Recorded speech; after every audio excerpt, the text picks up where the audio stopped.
বিশেষ করে বিপদ দেখলে কয় ভাই রে বুঝি না, তার মানে একটু বিপদ সামনে একটু সিস্টেম দেখেন।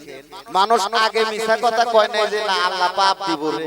আমরা পোলাপান যখন আসিলাম মা বাপ তাই শিখাইছে বাবারে মিছা কথা কওয়া যাবে না, আল্লাহ পাপ দিব, দোজখে জানাইবো, মানে আল্লাহর ভয়ে। আর এখন সত্য কথা কই না মানুষের ভয়, যে শালা সত্য কথা বলে বিপদে পড়া নাই। তাহলে বিপদে তখনও ছিলাম যখন ছোট ছোট ছিলাম, আজ থেকে 40 বছর আগের কথা বলতেছি আমি, আমার কথা বলতেছি না। আমরা যখন দেখছি তাই বলে আল্লাহ পাপ দিত, আজ থেকে নিম্ন 30 বছর আগে। এখন এসে দেখতেছি সত্য কথা বললে পারে মানুষ ধরে মারবে। তাহলে এখন এই সত্য কথা কবে যে মানুষ হাতে মার খাওয়াচ্ছে, আল্লাহ যে পাপ দিব মিছা কথা কইলি পারে, এটাই ভালো আছে নাকি কোন?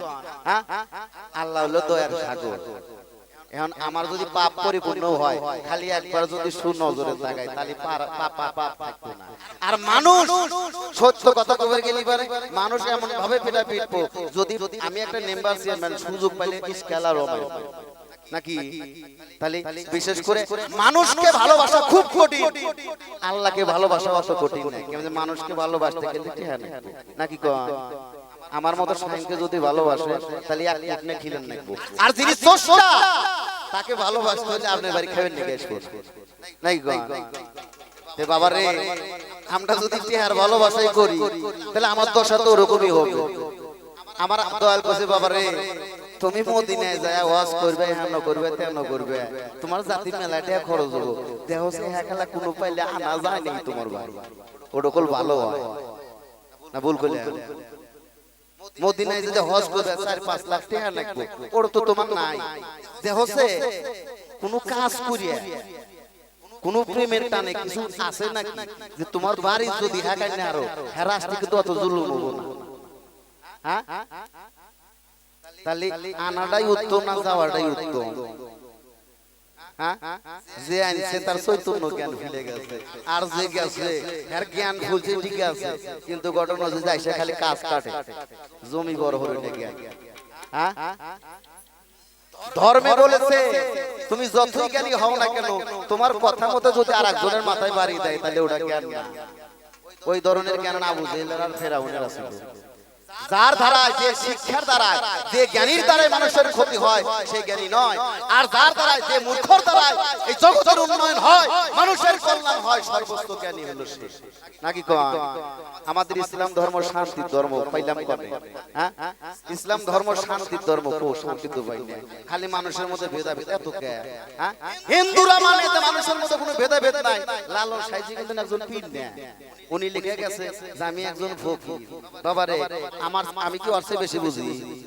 হ্যাঁ, আমি যদি বেশি না বুঝে থাকি তাহলে আমার মধ্যে এত ভেদাভেদ কেন? এই যে তো ভেদাভেদ করে নাই, আমার স্রষ্টা যেহেতু ভেদাভেদ করে নাই, আমার রাসূল যেহেতু ভেদাভেদ করে নাই, আমি কি তার চেয়ে বেশি বুঝি? না, আমার ভিতরে এত ভেদাভেদ। মানুষ শ্রেষ্ঠ, মানুষকে ভালো আল্লাহ পাক বলেছে আমার সৃষ্টির রহস্য যদি 1 ঘন্টা কেউ আলাপ করে, 1 ঘন্টা নিয়ে ভাবে 1000 বছর ইবাদত হচ্ছে উত্তম। আর আশিকের 1 ফোঁটা পানি 10টা 20টা 100টা 1 লাখটা মসজিদ এবং মসজিদ মন্দির থেকে মন্দির স্থাপন করাচ্ছে, এই আশিকের 1 ফোঁটা পানি পারছে বেশি নাকি? তো বাবারে, আমরা যেটা বেশি পাবো সেটার মধ্যে যাইতেছি না, আসি খালি তাল বেতালে। বাবারে, রাসূলকে ভালোবাসলে রাসূলের জন্য আমরা কি দেব? হ্যাঁ, আল্লাহ পাক দিবের কাছে তাই নেয় না নাকি কোন? অটল সম্পদ দিছে, উহুদ পাহাড় কইছে স্বর্ণ বানায় দিলাম তোমার, আপনি কি স্বর্ণ বানায় দিলাম আপনি রাখেন, বলেন রাখবেন না। তাহলে আল্লাহ যেহেতু যে স্রষ্টা আমাকে বানাইছে, 18,000 মাখলুকাত আমাকে বানাইছে, সেই স্রষ্টা রাসূলকে দিবের কাছে নেয় নাই, আর আমি কি দেব? আর আমার ডর নিবেন না? হ্যাঁ, আমি কি ধন সম্পদ দিলে নিব? হ্যাঁ, আমি দিলি দিমু কয়টা? সারা বছর আমি হরে 5,000 টাকা, এর বেশি তো আমার বাল বাচ্চা যেহেতু আছে।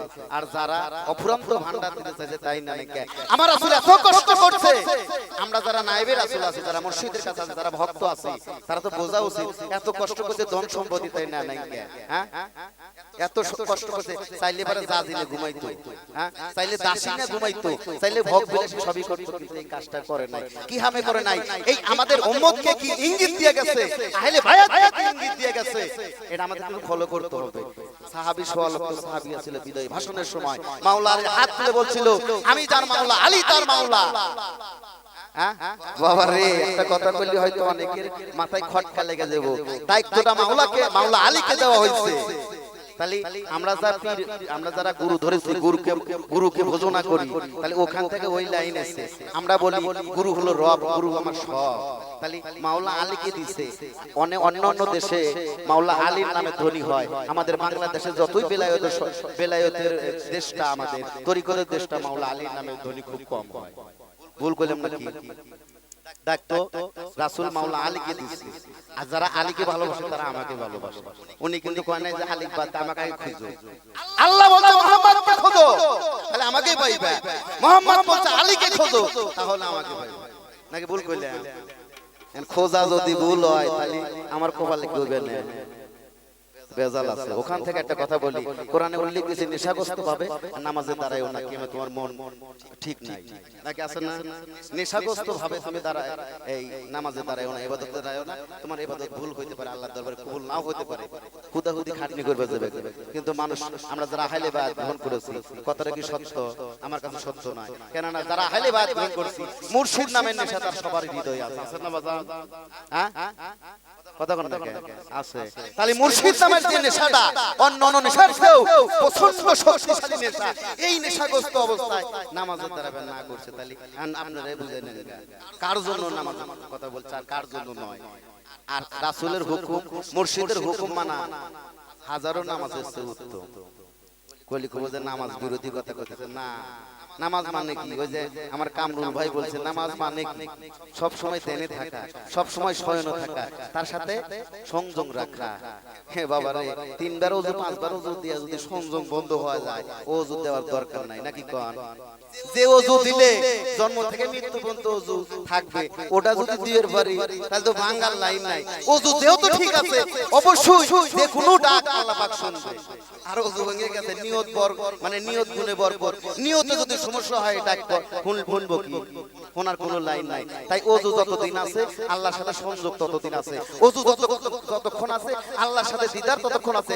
ওযু ভেঙে গেছে তার সাথে দিদার ধ্যান ভঙ্গ হয়ে গেছে। তাহলে এখানে বলছে কি নামাজের আগে ওযু দিতে হবে। আর ওযু কি এটা কিন্তু তরিকতের লোক শিখে যায় নাকি গো? হ্যাঁ, তাহলে প্রস্তুতি নিতে হবে, নিয়ত করতে হবে। সেখান থেকে মাতাল কবির আজাদানের একটা গান গায়,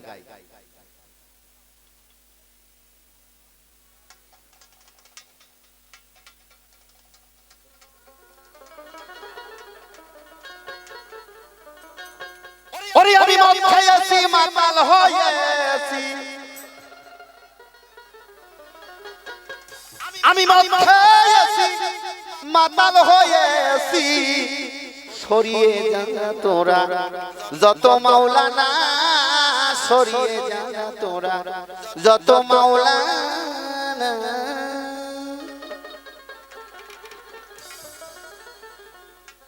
ওরে মদ না পাকের সওয়াব না, আরে পাক হবি না মুন্সি শত দুইলে, মদ না পাকের সওয়াব না, আরে পাক হবি না মুন্সি তুই শত দুইলে, আরে ওযু গোসল যাবে অসাতলে, তোমার ওযু গোসল যাবে অসাতলে, এই সমাজ কুলে ঠাই পাবি না রে, সমাজ কুলে ঠাই পাবি না। আমি মদ খাইয়াছি মাতাল হয়েছি, আমি মদ খাইয়াছি মাতাল হয়েছি, সরিয়ে দাঁড়া তোরা যত মাওলানা, সরিয়ে দাঁড়া তোরা যত মাওলানা।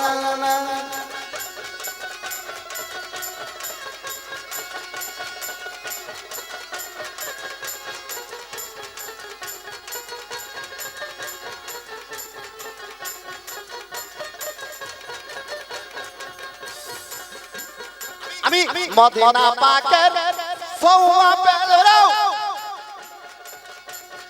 আরে পাক হবি না মুন্সি শত দুইলে, মদিনা পাকের সওয়াবের, আরে পাগি হবি না তুই শত দুইলে তোর ও তু কোথা যাবে অসাতলে আরে ও তু কোথা যাবে অসাতলে সমাজ কুলে খাই দিব না রে সমাজ কুলে খাই দিব না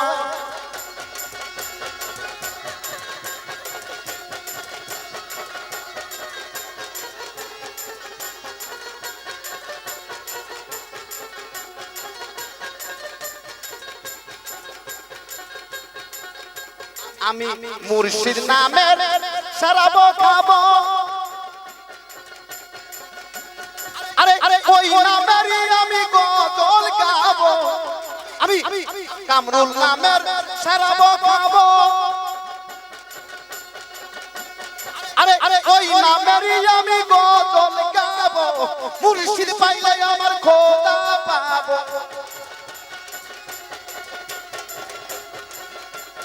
আরে মুর্শিদকে পাইলে আমার খোদা পাবো যার লাগে জগৎ দিওয়ানা যার লাগে জগৎ দিওয়ানা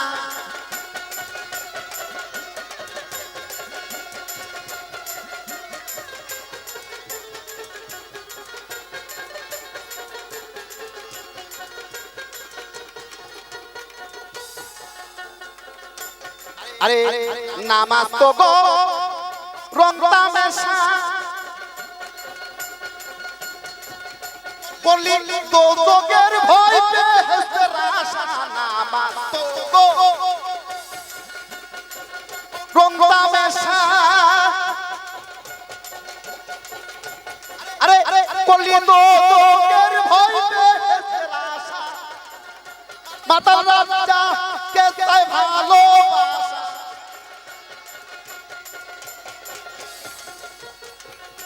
মাতাল রাজাকে চাই ভালোবাসা আশার বাসা ভেঙে দিও না আশার বাসা ভেঙে দিও না